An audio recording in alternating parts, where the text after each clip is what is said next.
오늘은 요한복음 4장 43절에서 54절까지 말씀입니다.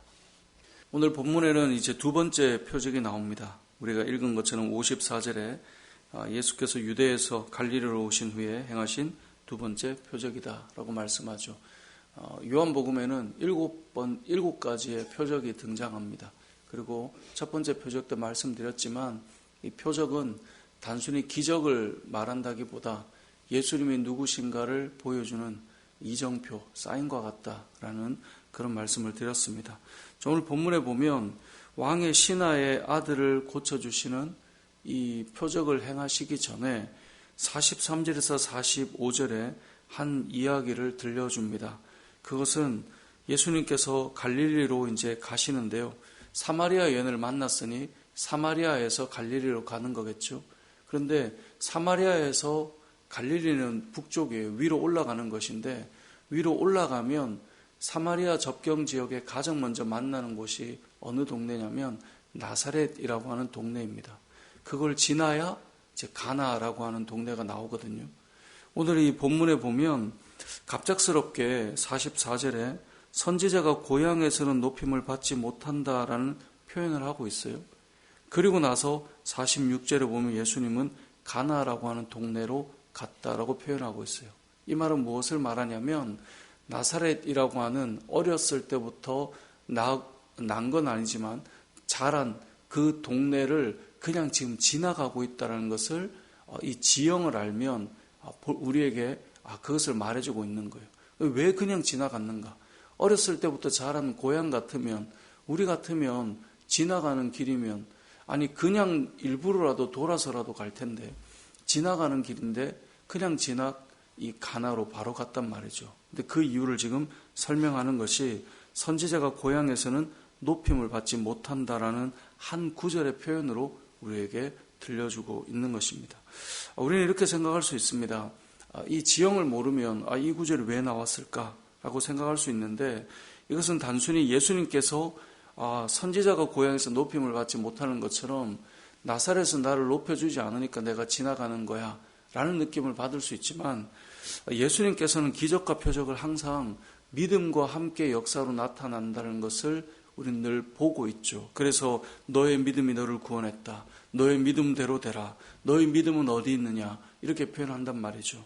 그런데 오늘 본문에 선지자가 고향에서는 높임을 받지 못한다라는 표현을 통해 예수님을 신뢰하거나 받아들이지 않는 고향을 그냥 지나가는 이유를 여기에서 알려주고 싶은 것입니다. 마가복음 6장에서는 좀 더 구체적으로 말하는데요. 6장 5절을 보면 이렇게 표현해요. 거기서는 아무 권능도 행하실 수 없어 다만 소수의 병자에게 안수하여 고치실 뿐이었고 그들이 믿지 않음을 이상히 여기셨더라. 그 자리가 어디냐면 예수님이 어릴 때 자랐던 동네 나사렛을 의미합니다. 결국 오늘 본문을 통해 우리에게 먼저 말씀하고 싶은 것은 우리가 믿지 않고 받아들이지 않는 곳에는 역사가 일어나기 어렵다라는 겁니다. 그러면 사람이 살아가는 것도 비슷합니다. 어떤 사람에 대한 신뢰가 얼마나 있느냐에 따라 그 사람의 영향력과 능력은 더 크게 발휘됩니다. 아무리 대단한 사람을 갖다 놓아도 그분에 대한 신뢰가 떨어지면 거기에 대한 어떤 역사들은 나타나기가 어렵습니다. 같은 사람인데도 그것을 받아들이는 사람들이 어떻게 받아들이냐에 따라서 그곳에는 능력이 나타나기도 하고 나타나지도 않는다라는 것을 알 수 있는 것이죠. 그래서 오늘 본문의 첫 번째 우리가 기억할 메시지는 우리가 예수님을 어떤 마음으로 받아들이느냐가 하나님의 능력을 얼마나 경험하느냐와 연결되어 있다는 것을 기억해야 된다는 거죠. 그래서 43절에서 45절까지를 보면 선지자가 고향에서는 높임을 받지 못한다라는 말씀과 가나로 이 나사렛을 지나쳐 가나로 바로 가고 있는 이 사건을 통해 우리 자신들도 한번 돌아볼 필요가 있다는 것이죠. 그 다음에 한 사건을 표현해 줍니다. 그 다음에 왕의 신하에게 어떤 표적이 일어나는가. 자, 왕의 신하가 예수님께서 갈릴리 가나에 이르셨다라는 것을 듣고 예수님께 달려갔습니다. 왜 달려갔습니까? 아들이 병에 걸렸는데요. 47절에 보니까 그가 거의 죽게 되었다는 거예요. 이게 그냥 보통 중병이 아닌 거예요. 예수님이 아니면 안 된다는 마음으로 달려간 겁니다. 아마 이 신하는 빨리 예수님을 데리고 아들에게 가야 된다는 생각을 했을 것 같습니다. 그렇게 달려가서 49절에 보면 주님을 만났죠. 주여, 내 아이가 죽기 전에 내려오십시오. 주님, 빨리 가야 됩니다.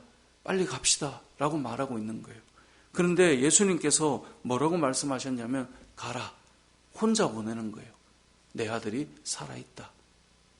여러분, 사람의 마음이 여러분 같으면 어떻겠습니까? 이 말을 들었을 때 만약에 갔는데 아들이 안 괜찮으면 어떡할 거예요? 옛날에 교통이 좋았던 것도 아니고 또 예수님께서 늘 여기저기로 옮겨 다니시는데 어디에 있는지 또 수소문을 해야 될 것이고, 만약에 갔다가 아니면 이건 또 가야 되니 지금 중병인데 그럴 수는 없지 않겠습니까?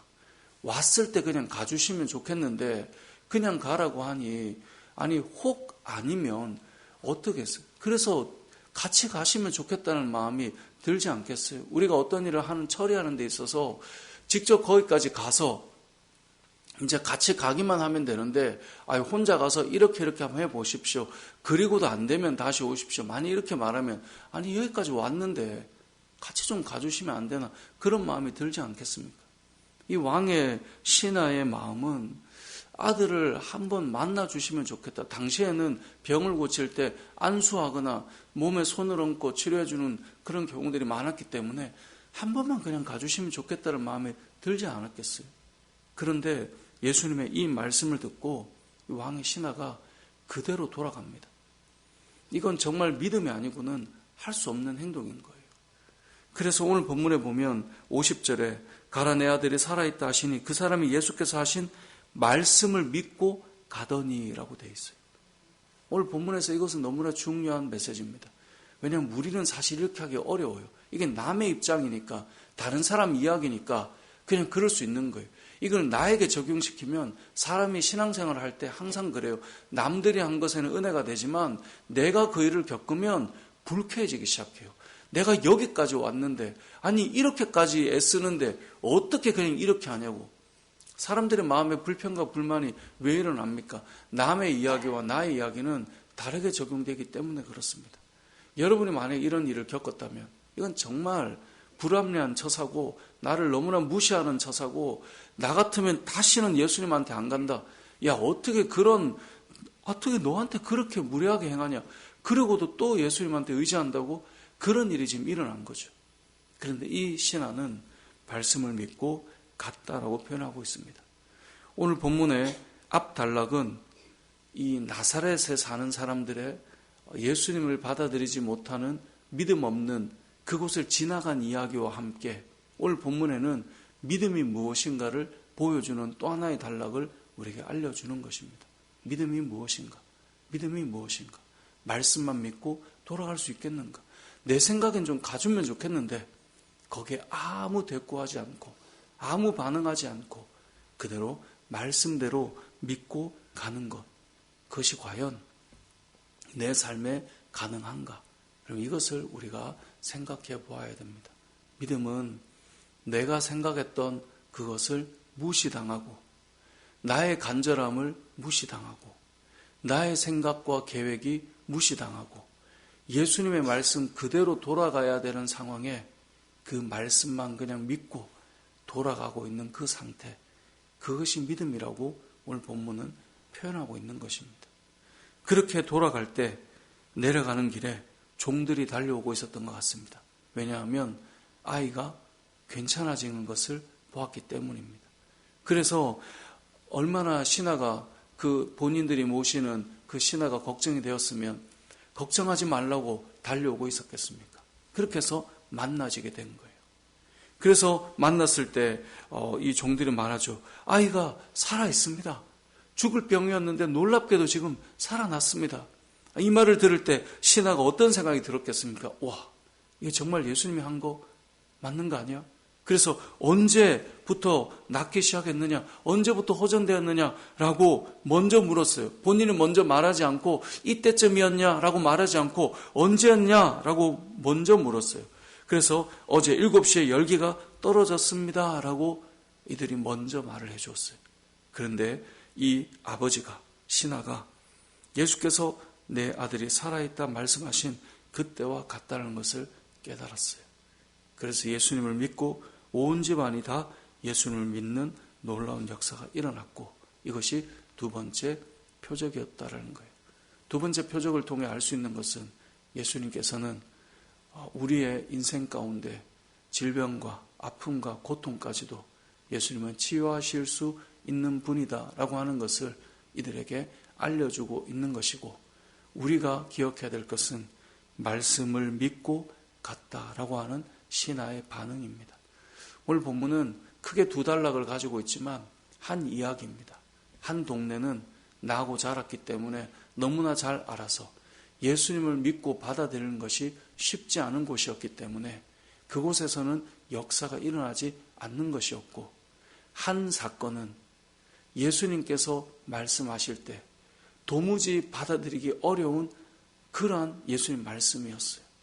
신하가 직접 달려왔다면, 아니 그냥 신용이라도 좀 해주면 좋겠는데 어떻게 이럴 수 있나 라는 생각이 들지만, 그 말씀을 믿고 가는 이 왕의 신하의 집안에 그 병이 치유되는 사건, 결국은 말씀을 믿고 갈 때 하나님의 역사가 일어났다라는 것인데요. 저와 여러분의 삶 속에 올 한 해 우리의 걸음이 말씀을 믿고 가더니 이것이 우리의 걸음이었으면 좋겠습니다. 때로는 우리의 생각과 다를 수 있어요. 때로는 예수님의 말씀이 어떻게 나에게 이럴 수 있는가라는 생각이 들게 할 수도 있어요.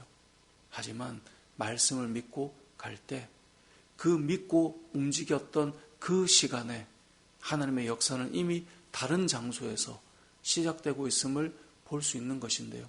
저와 여러분의 발걸음이 믿고 가는 믿음의 발걸음 되시길 주님의 이름으로 축복합니다. 아멘.